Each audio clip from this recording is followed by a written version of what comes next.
this tool. You can go on NetHui.com, enter that code, and we've got a question up there. What age group struggles the most with online safety? To kind of kick off the conversation. So if you do have a device, but there's just a few of us, so we could maybe do it verbally as well. Yeah.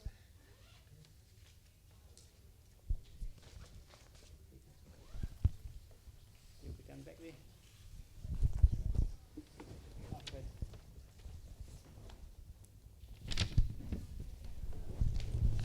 Cool. Kia ora koutou. For those of you that weren't here for the first one, my name is Nick Wilson. I'm an intermediate school teacher and also involved with the Digits Trust, which we are aiming for. Got some digital inclusion goals for the city and for Manawatu. Hi everyone, my name's Johnelle Hosking. I'm from BCC, Building Clever Companies. We're out by Messi, and I'm also part of the Digits board with Nick. Kia ora koutou, my name is Kate Costley. I work at Te Arohana Community Services, and I'm also involved in the Palmerston North Community Services Council here in town. If you do want to do this, feel free to. We've got a little survey going on the computer here, which is go to menti.com and you type in the number 734559, and then you get to vote on what age group struggles the most with online safety.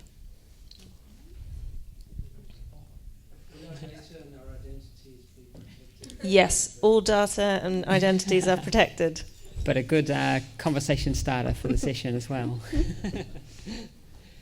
Would anyone like to jump in while others are going in? Because this will be a good thing for us to check up onto that collaborative document we have.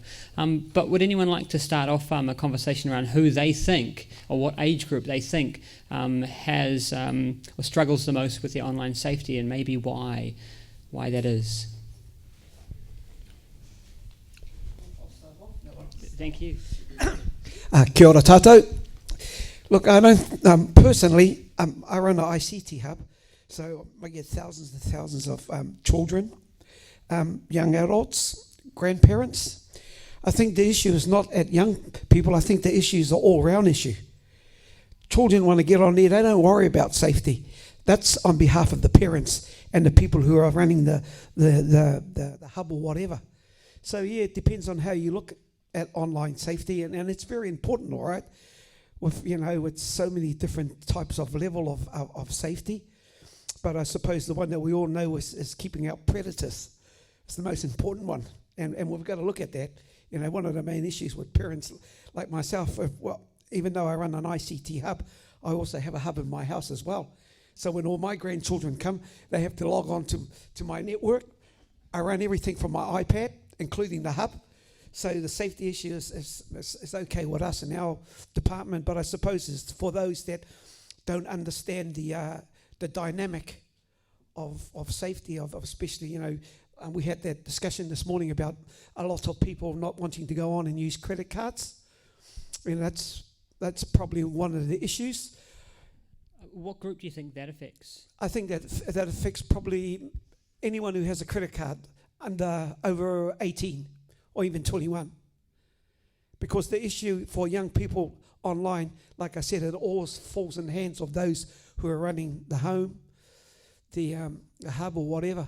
So yes, it's a huge criteria, and you can't exactly put your finger on the one button and say this is it. But it's still, everything's still based around the safety of when you go online, or even when you're offline. People going into other people's computers without letting them know. So yeah, it's a wide scope. So I'll just leave it there for now. Great, thank you for your input. A lot of people have indicated that the elderly may be, I suppose, at risk when it comes to online safety. Would anyone like to talk to that? Hi guys, my name's Sandra, and I also work in a ICT hub in Martin. And my issue is with the elderly. They honestly do not have any idea. They're very trusting, so therefore very vulnerable. And I have had a lot coming in who have been scammed majorly. We've had to contact their banks and sort their bank accounts. The banks had to shut their accounts down. Very vulnerable. So I would say the elderly and 13-year-olds. 13-year-olds. When it comes to the 13-year-olds, what have you found with that age group? Also vulnerable, Yeah. very naive. We have had some men, okay, from overseas actually messaging the younger girls on Facebook, even online. We've had to shut a few programs down. It was like a pedophile's playground in some of them. It was actually quite frightening. So we actually monitor the young ones who come in there, especially the younger teenagers. We really need to monitor them, especially the young girls. Yeah. So the 13-year-olds for me and the elderly are the most vulnerable. There's monitoring. So you're at the Net ICT Hub. ICT in Hub, Martin? thank Yeah. you. ICT Hub, and monitoring when they come in. Do they have access to devices at home, and is that a worry for you guys? Some of them do, but a lot of them come in to use the Wi-Fi in the hub. Mm-hmm. But we do make it clear to them, please be careful. If you feel unsafe, if someone's contacting you and you feel unsafe, let us know, and we will shut it down or contact whoever we need to contact to have it shut down. But those sort of things, predators for the children is very much out there. It's pretty bad. It's very bad, yeah. Thank you.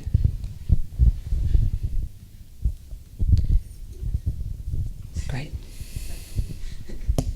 Kia ora. There, I suppose, with looking at policy making within different organisations and institutions would assist the way that that people interact with the internet and within those services, the ICT services. So in our organisation, it's large. UCOL, and we have certain policies in place that you aren't allowed to go to. We have the what's it called, a firewall or something like that. I can't remember the name. And of course, most of our student body is 17, 18 plus. But I used to work at a learning centre where there were many different ages coming in there, and so for myself, the age group that I find struggles with online safety the most are those with low literacy and numeracy, and adults at that. And that's mainly because, they don't know what they don't know, I guess, yeah.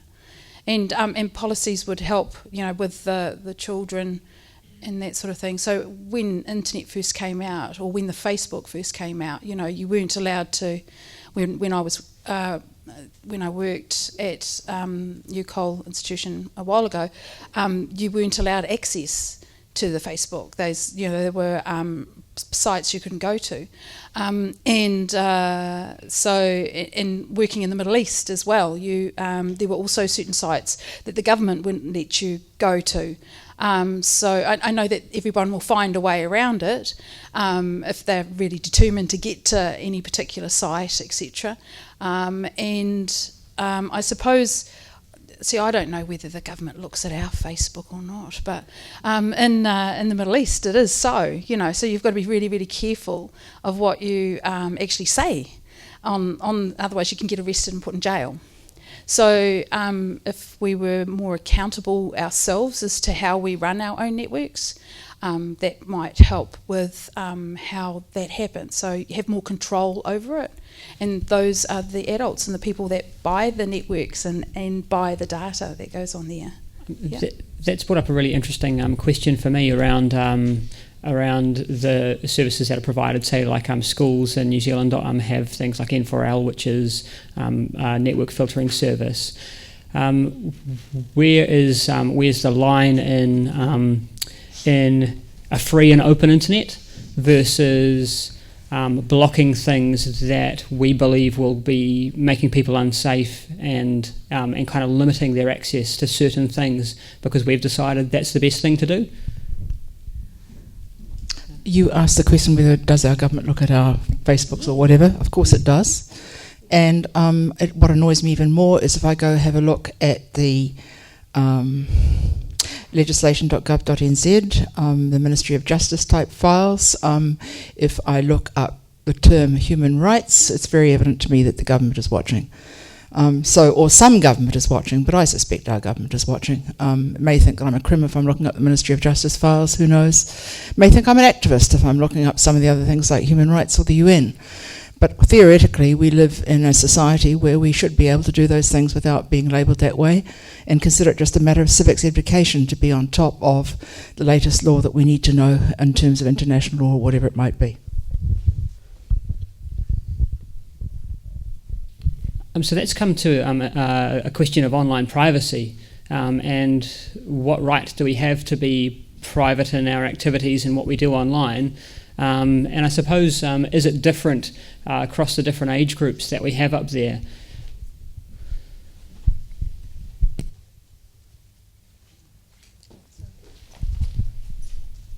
I don't think privacy should alter across the different age groups, but I think that censorship is definitely something that maybe that clearly nations consider that there are certain things that are not advisable for people to be seeing, the worst of older pornography, etc. I'm just going to try and look up a book I brought in with me that I fell across a couple of days ago, which has a very interesting quote about the difference between privacy and surveillance and censorship. So if I can find it, I'll let you know. Thank you.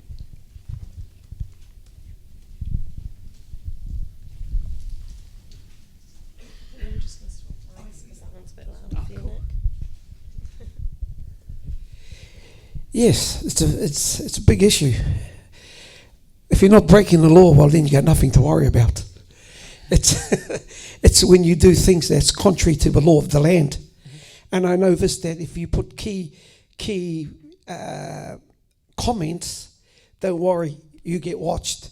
Especially with us, especially because I deal with the right in the movement archival history, and I know that they've looked at me a lot of times.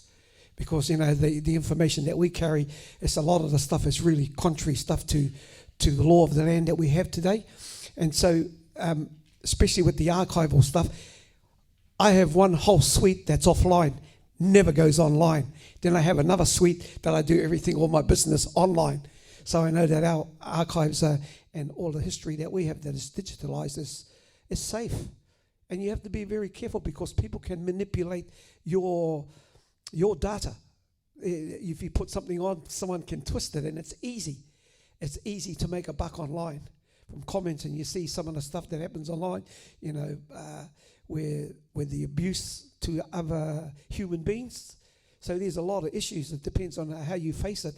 But I think at the end of the day, personally, if you're running an institute or an organisation, it's up to you as the provider to protect all peoples who come into your venue. That's period. That's basic. Those are the basic rules. But how the school does it, they have their own constitutional cope up for that. But yeah, it's very important. Like we see on the news the other day, we're at Russia, they're blaming Russia.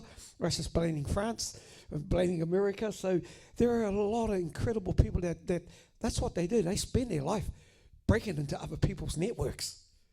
So yeah, we live in a changing world, and it's changing faster and faster. Kia ora.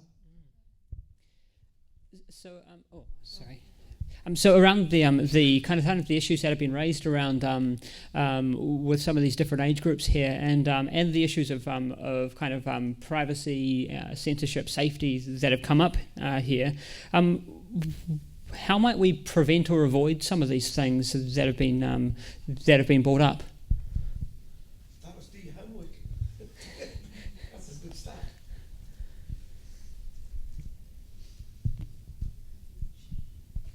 Yeah.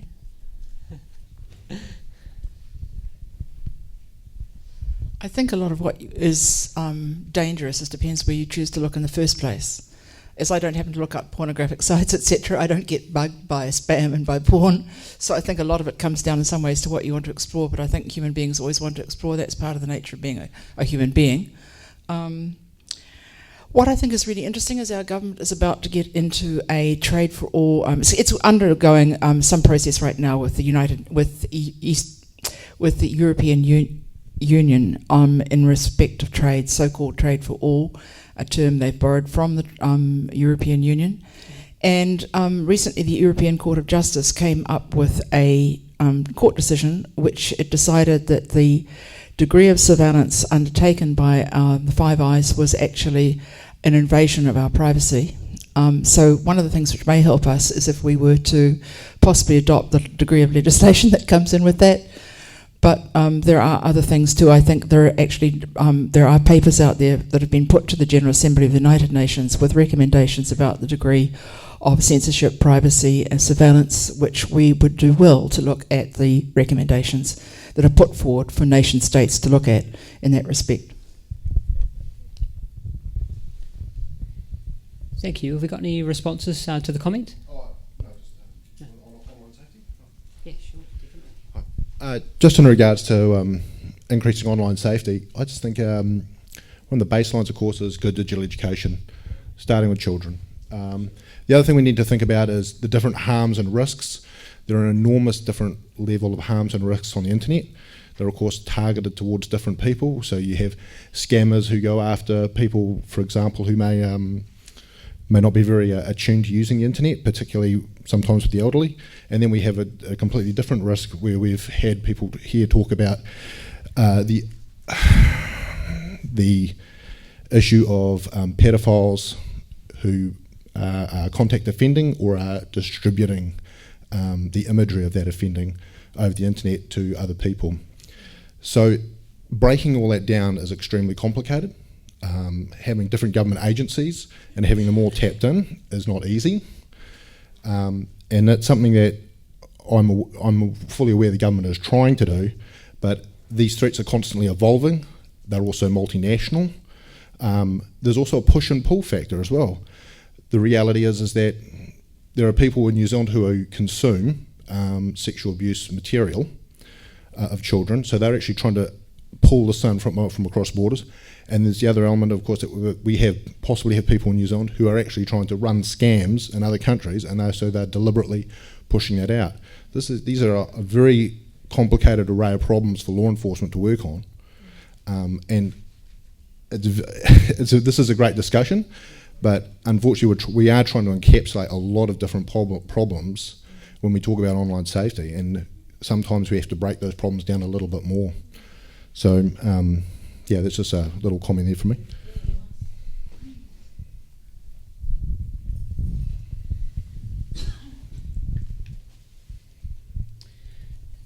Yeah, thank you. Can I pick up on one thing? Yeah. You mentioned that as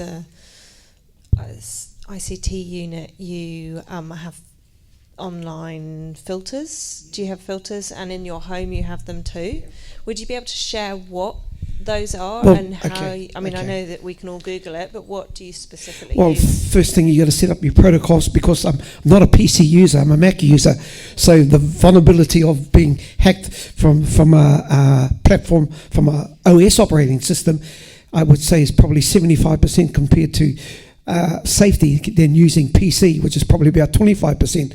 When I always set up the PCs at our hubs, I always make sure that I put all the firewalls on, and then of course I download certain applications. And because I do computers individually as well, I still go around not only using our server, but you've got to know what you're doing. If you're a PC user or a Mac OS user. And what I've found out over the years is that if you keep your computers updated, priority, or keep your security issues, your programs on your computer updated, there's a basic laws that whoever's running the institute or your hub has to do that. If you lapse, well, then you're going to have problems, because it doesn't take long for young people to get around the operating system. I had that problem a couple of years ago. Well, I couldn't get into 3 of the Macs. I went, what? And these kids, 13, 12. They found a way to get in. And of course, I had to format them all over again and really, put really strange passwords in. But yeah, it boils down to the people who are running the institute, your hub, and the security updating, keeping your computers updated. I always can keep an eye on my computers because I never use this. It's only that during the route in the hui, when you get thousands and thousands of young people, there's a lot of issues. And like you said about old people, all these scams and that. Look, it happens to the best of people. You can be, and you should know that. You can be an IT specialist, and you can get one pulled over your head because that's happened to me. Talking to other people that are IT people and they're not. They're blooming scammers. So, those are the things that you learn over the years of working in the environment. But I would say the basic law is always update your security applications on your hardware. So the software is up to date all the time. Don't lapse. When you lapse, that's when they knock at your door. Thank you. Kia ora. Kia ora, thank you. At the ICT Hub, are there any classes you run for? I'm just thinking about elderly with some of those issues that you mentioned there. Yeah. I'm very strict when it comes to the safety, online safety, especially with our elderly people. And I always make sure their devices are updated because they come in with iPads, their laptops, new phones that their kids or grandchildren bought, and they don't even know how to use them. So we teach them from scratch. And we also make it clear that safety is paramount, their security online is paramount, and I make them all promise me never click on the links that come up all over on the websites, because they do that. They click on the links, they give them their addresses, and I have one gentleman who comes in constantly with a big pile of mail telling him he's won $1 million. If he sends $40, he'll get it, And he argues with me that it's only $40 and he's going to get $1 million. And I says, well, if you do that, you're never going to get your $1 million. So he's been quiet for a while, so I'm picking he sent $40 and got nothing. So he'll be back in another month. But, yeah, you're always going to get those ones who won't listen. But all you can do is just put that seed there, and let them know that you can't trust everybody on the internet. You've got to be very, very careful. And I say to a lot of the elderly ones, if you need help with this stuff that you're doing online, come to us and we'll make sure that you're doing it safely. Because there are people who do take advantage, and it's heartbreaking seeing that with them, because they come in, they get Microsoft calls, the Microsoft calls, they get a lot of those, and they give their credit card details to them. And we've had a few of those. And this is just in Little Martin. It's a small town, but they seem to know who to target. These guys know who to target, and it's a lot of the elderly people. So they are my worry. Yeah, the elderly people are my worry. Mind you, the other issue is they've actually gone from your desktop computers to your phones now. So they actually ring you up on your phone. As soon as they get you on your phone, they got you. So there's a lot of obstacles, But like I said, if you read up on it, if you got 30 minutes to watch Coronation Street, just go online and learn something about, put in something on URL and learn something about safety precautions, encryption, There's only 30 minutes a week, and you can learn a lot from it. If you don't, if you become ngoi kore or lazy, I'll expect to be stung. See, that leads into my comment a little. I'm wearing my hat as a mother of an 8-year-old here, and picking up on your comment about running a home network. Many mothers often are the default home network operators in your house, depending on your whānau. But where do you source some of that slightly? What's my word I'm thinking of here? So the stuff that you would call policy in your commercial entity, but in a home sense, those tools and support to go, how do I actually put some of these filters on and educate my child when I don't know myself? Because in fact, many of the home wireless routers and things will allow you to put in blocks and firewalls, but I'm going to just suggest that I would say not many people know how to use those things or how to even access that.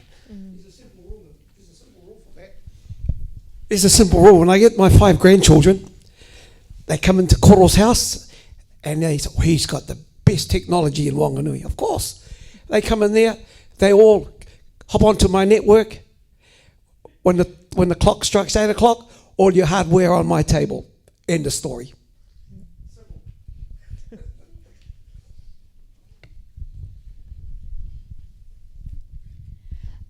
So I think it harkens back to the digital education and digital literacy all round, not necessarily just with our young people, but with our adults and our elderly. So most of the time the elderly will come in to be, they've been given the device to use. It has been a gift, because that's how their moko want to keep in touch with their nona, and so that's the first part.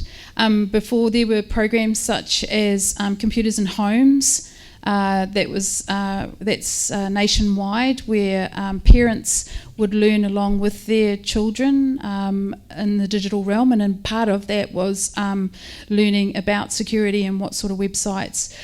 Digital literacy, that is really, really important, and everybody understanding how they're going to be using these devices, and then how they, and what they do with the device as well. So, and that would cover all forms of devices, so not only the desktop.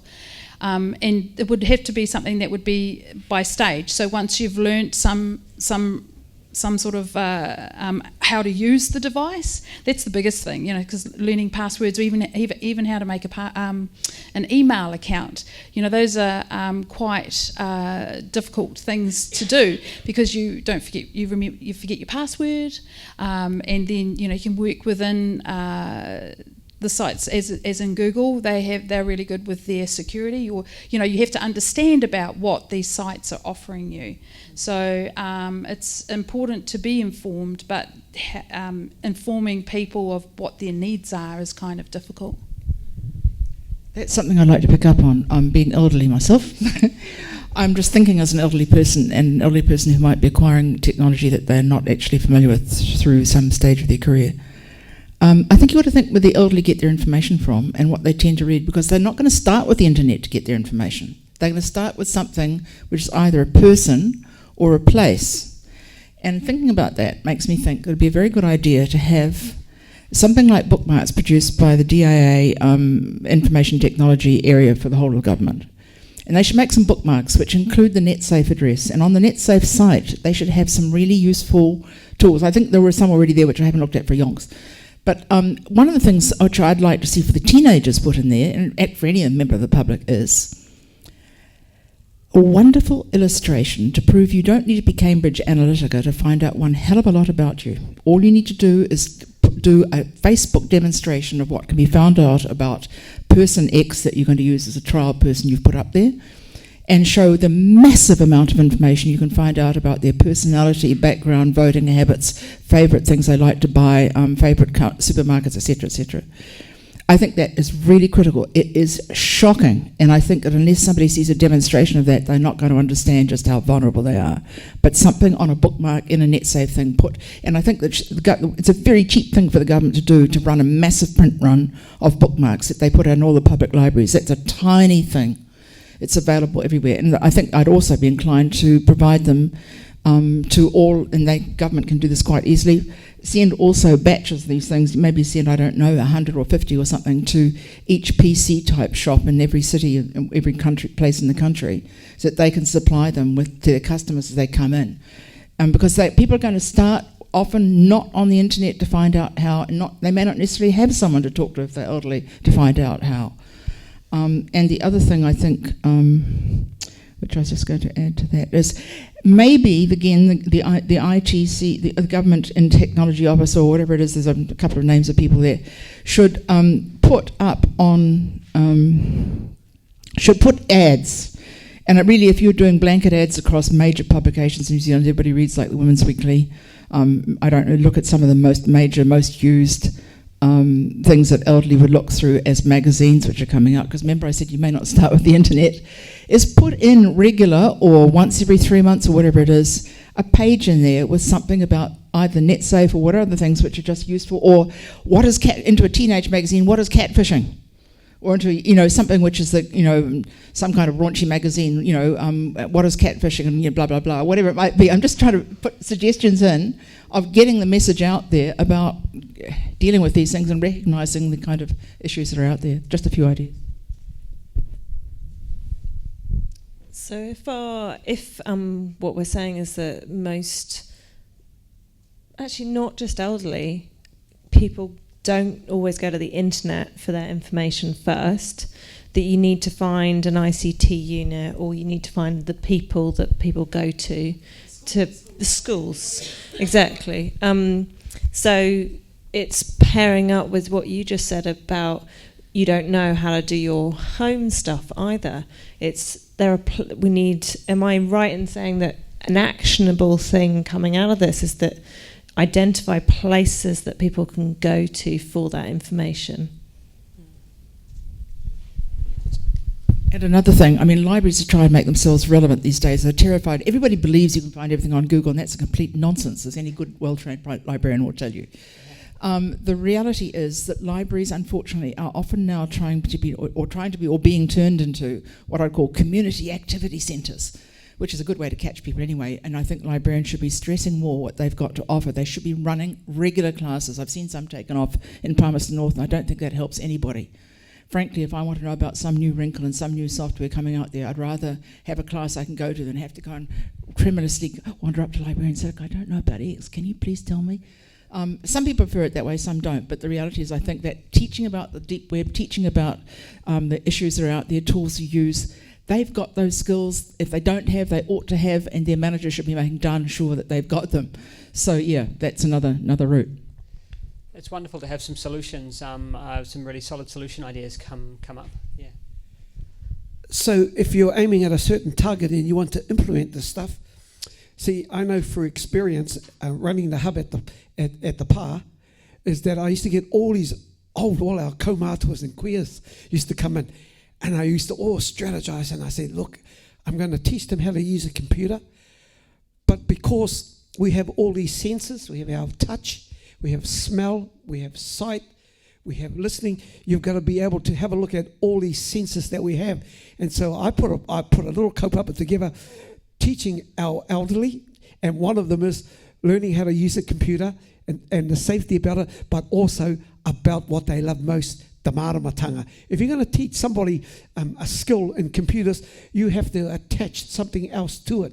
It's no good teaching somebody one particular subject because somebody might be a left hemisphere thinker, one might be a right hemisphere thinker. What you need to do, because we do multitask, especially with congratulations to women, to mothers, because they multitask all the time.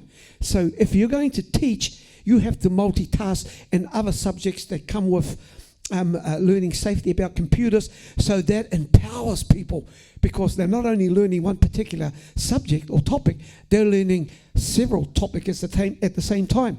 And this is what I've noticed, that teaching our old people at the PA, it worked. And the first thing they all wanted to know, how do we burn a CD for their music? See, and this is what I'm saying. If you're going to teach about security and all that, you have to put something else, so you have a spiritual element to it and a physical element to it. It works. Kia ora.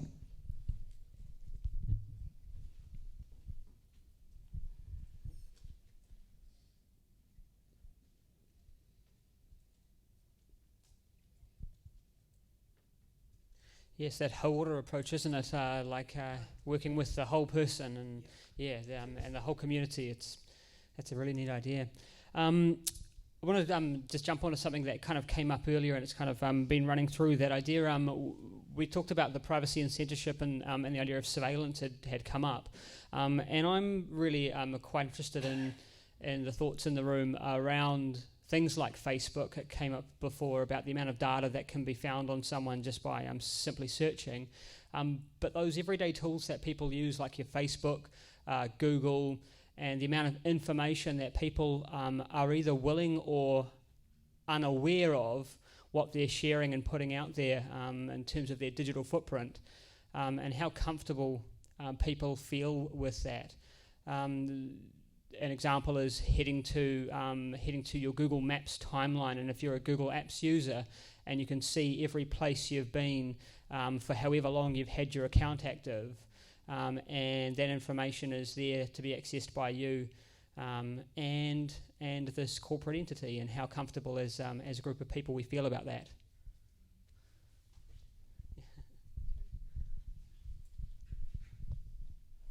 I wouldn't care a hoot if I didn't feel that I was being watched at the national level, and just in case I'm an activist. That bothers the hell out of me, and it possibly makes me slightly more cautious, but at this stage I've reached a stage where I don't care. I think if you're watching me, you blatantly are watching me, so I'm going to do what I want to do.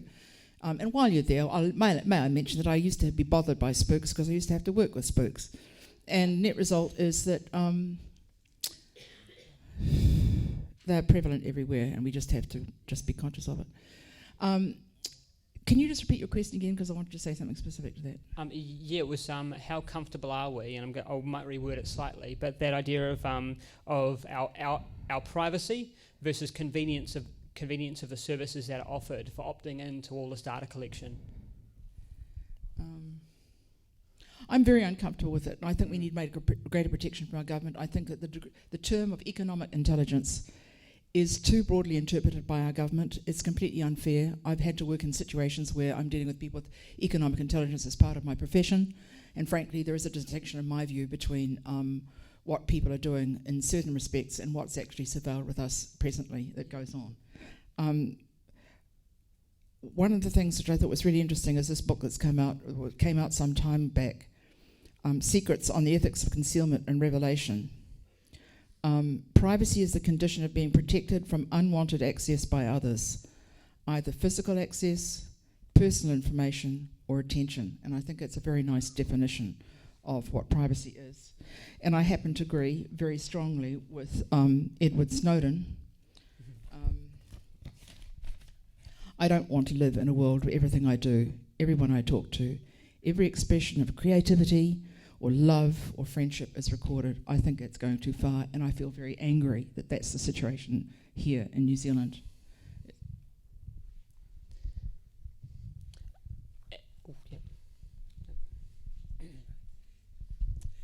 I think that area you're talking about, we're talking about principles, very important. There's no easy answer to it, but if we collaborate together, I believe that the answers, the power is with the people, not with the government. Let me tell you that. The only thing the government does is that they can pull you on a string whenever you need funding and fall into the criteria and how they think. So issues to do with safety online, it has a lot of levels, And when we're talking about the digital level of digital information, there's a hui up in Rotorua. I'm just going to panui it while I'm here. There's a hui up there. I'm going on there on Monday for 3 days. It's the Indigenous hui on intellectual property. So that's one thing. But at the end of the day,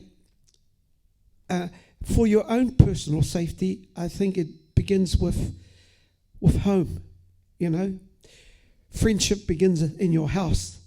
World peace begins with your neighbour.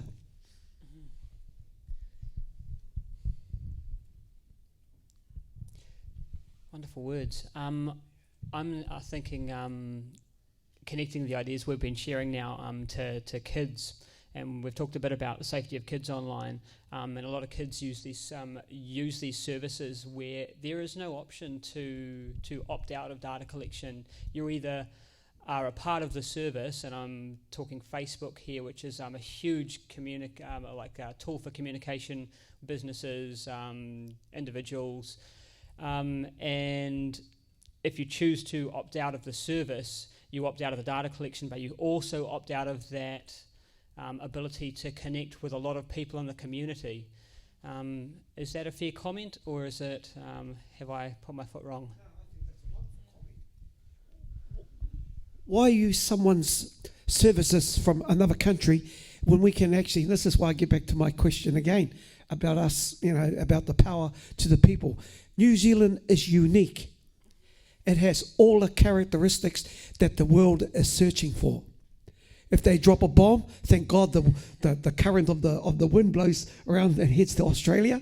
But this is what I'm saying, that why use Facebook when there's enough IT personnel amongst all of us here to sit down and collaborate and putting something that's more organic and more to our principles as people of this land, Māori, Pākehā, Pacific, and our other indigenous people. To take that step, you need good leadership. You need people that are at that level that can see what other people don't see. People that have those expertise. It's when you amalgamate all these types of people together, then we don't have to worry about Facebook, about Amazon, when we could create this in our own country. But, you know, you have being legislated by law, and of course all these organizations. And we know Facebook has breached a lot of those human conducts and every other network. And they're not going to tell you if they could just go to the law of the land, to the court in their country, and then they'll pay it off. You know, they've got the putia, the finances to fix those problems up. But I'm a believer in this country that New Zealand is organic and it has what the world is looking for. But you need to believe in what we have here in this country. That's why I'm saying NetHui. I've been to nearly every NetHui. I come back every year and it's all gurgitated stuff. And I love NetHui, don't get me wrong. I love the people, the organisation of it. But it's being able to do the talk. In other words, practice what we preach. If we believe in the rules that are going to make our children, our grandchildren, those ones that are yet to come, in safety, not only online, but for other tools that are not here, because you haven't even thought of the questions that you're going to ask as yet. This is what I'm saying. It's really, really, really, it's another layer. It's layers and layers and layers, and it depends on your conception of how you think about stuff, looking at stuff. But that's enough for now anyway. That sounds like some big ideas that need to go on that big ideas wall over there. Yeah, some very big thinking.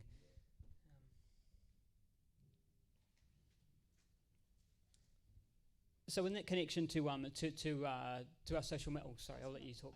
I could just add one thing. I understand how important Facebook is, but I also understand how pervasive of invasion of privacy that it is.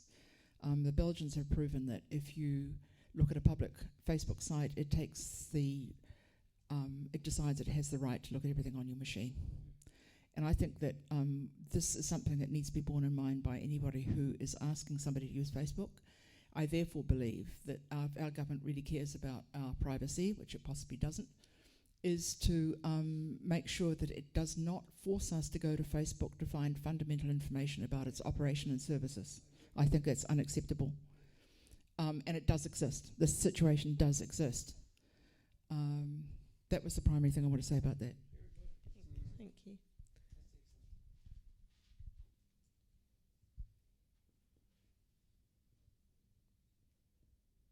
Are there good websites that people have identified that have really, good information on safety that people already go to?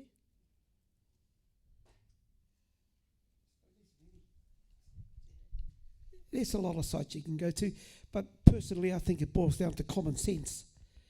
We send our children off to kohanga reo, to kindergarten, to primary school, intermediate, secondary school, some tertiary education, but the basic elements begin in your house. All the stuff is common sense stuff. If you don't teach your children this, your children will mimic what you are. If you're used to being on the dole, don't get me wrong, so I suppose you fall into that kind of mentality. So if you want to be, I would say, an icon in your house, you need to step up to the plate. And I noticed today, and don't get me wrong, men, that women are actually leading the way. I work with a lot of women, and I'm the go-to boy.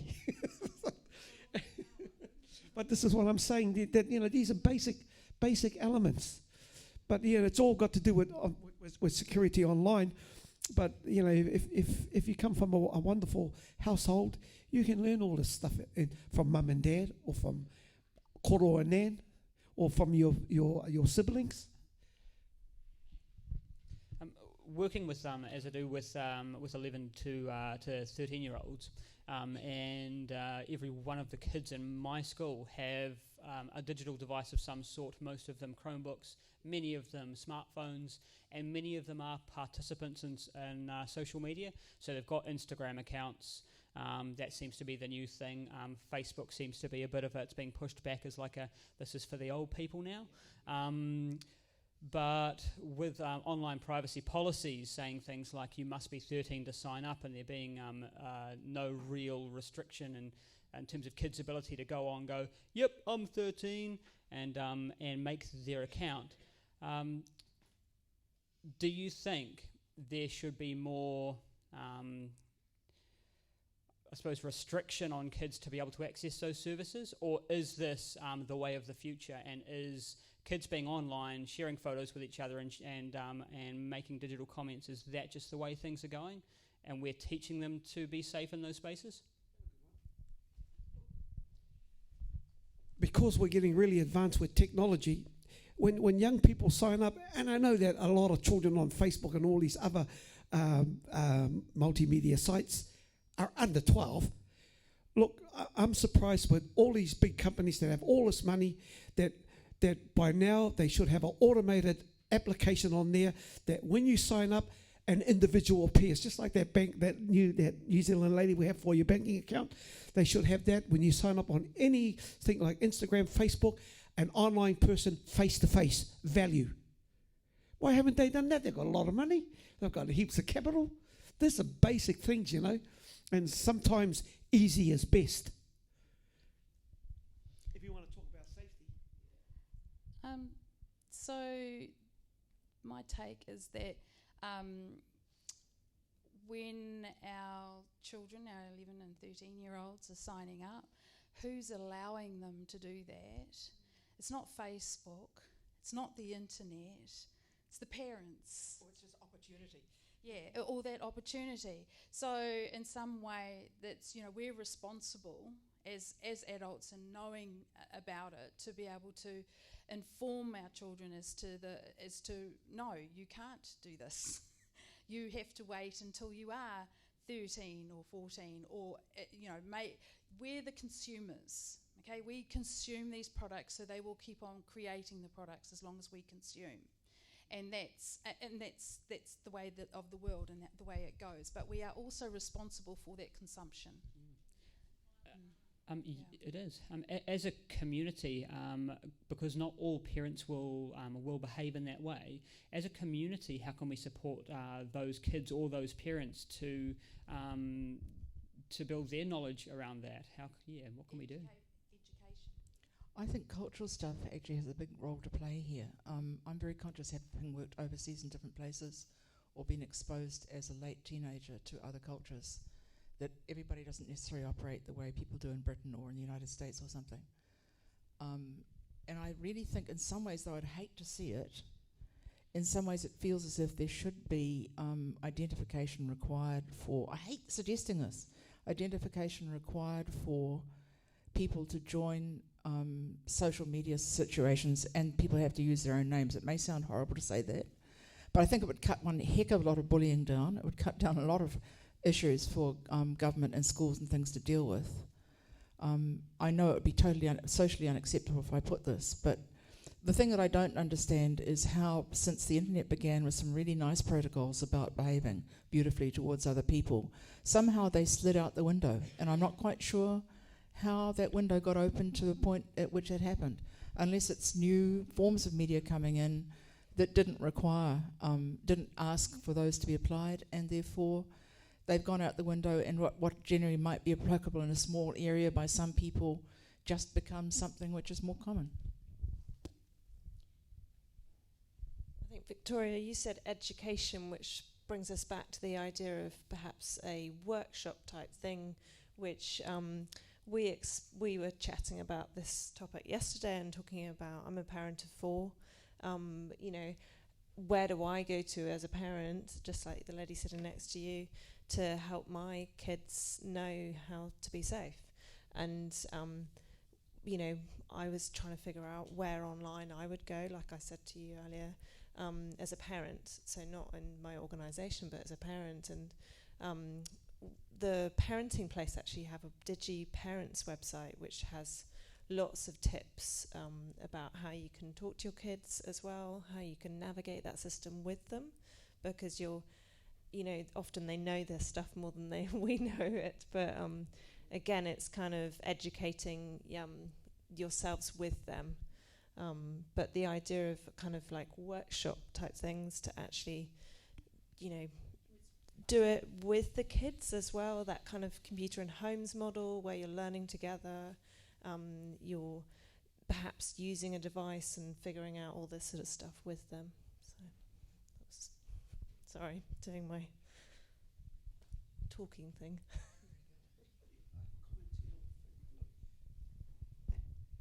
Sometimes approaching it from an organic point of view is the easiest way. Yeah, I'm a believer that if you work in that environment, it does play havoc on things that we don't see, especially to do with our thinking. That we know if you work, because I work online 15 hours a day, 7 days a week, and at home as well, if you don't monitor yourself, you're going to get issues later on. It mightn't be a mentality issue or a brain issue. It could be a back issue. And this is still safety to do with this. This is why I'm saying that it has so many layers. And the only layer that we're talking about is the security layer online. But there's far more issues in there. So, education, I would say, is an old word. We're in 2018, and we need to look at finding a new term instead of saying education, because where has education got the world in? There's still thousands, millions of people that are starving. There's millions of people that are losing their homes, their mortgages. So there's all these issues. Is it that we've come to a time where human ability is going to go to another level? And, this is what NetHui should be actually looking at futuristic stuff, not to do with the technology, but to the people who actually designed the technology. So there's a lot of issues, and we're only talking about safety online. And when I see safety online, I don't see safety online as like the computer. There are other issues in there.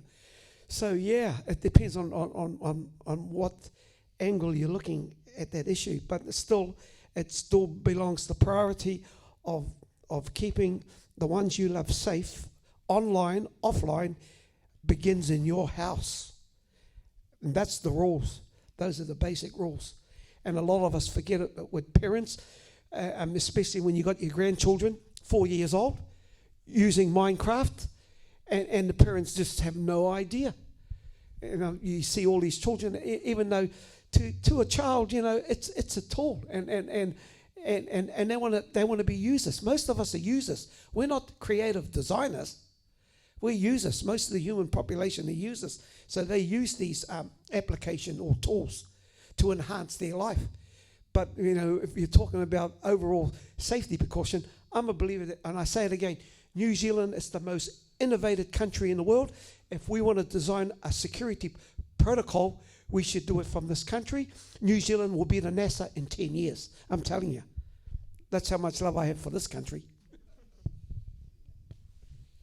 We've been talking about safety at all sorts of levels, and one of the things, I'm sorry if I changed the page, but you were so right about the complexity, because we've got safety getting into the actual external to internal, if you like, and just looking at that level at the moment, one of the things that struck me when I saw the GCSB bill being put out there was that it was evident that the GCSB saw themselves as being a frontline filter, if you like, for malware and other stuff that could affect our big companies. And what we've seen very recently is the clear indication from them that they feel they're now better able to maybe help people who are smaller companies. But what about the rest of all of us New Zealanders? The GCSB is paid by the taxpayers. It should be there to protect all of us if it's protecting us from things like malware, and that's our safety. That's my safety as far as I'm concerned. Because quite frankly, when I'm working on things which have international implications for whatever that the government might be looking at, and I want to look at it as somebody who would like to think she thinks, somewhat, a little bit sometimes, about some things. It concerns me that I think I see stuff which I think is of interest to people who may or may not be the GCSB. I can't tell if it's the GCSB or someone else. Sometimes I can take a fair guess, but I think I should be safe from those external potential people who may think that what I might have to say about a particular government issue that's at stake at the moment and about to go through as a bill is something that should be mine and mine alone to worry about until I've actually sent it through the net, and not just something which is being observed, and maybe being observed courtesy of backdoors that have been put in courtesy of 5 hours requirements. So for me, I don't feel safe online, and I don't feel safe online courtesy of my government, and that bothers me. Yes, I'll say that every now and then. I have that feeling as well, and wonder how safe what I'm doing online is, even though I might keep to particularly so-called safe places. What's happening with that data that tells people all about who I am and what I am. But thank you very much for your contributions today. I think we're pretty much at our time. So to kind of like look at this, I suppose the big idea or solution that came out of it, I've tried to kind of green up the more solution type things that happened. But what you guys mentioned over top was this idea of digital education across all the age groups being really, really vital for this online safety idea. You touched on how complex the issues are through the various groups, and they might be different through the groups, and sometimes they're similar. But what came through was this idea of that a community response is the way to go. I've kind of just question marked this idea of info hub, because we sort of you'd mentioned this idea of bookmarks for older people that can come and collect with information about it. Info at retailers when people are getting their hands on digital technologies that they can use.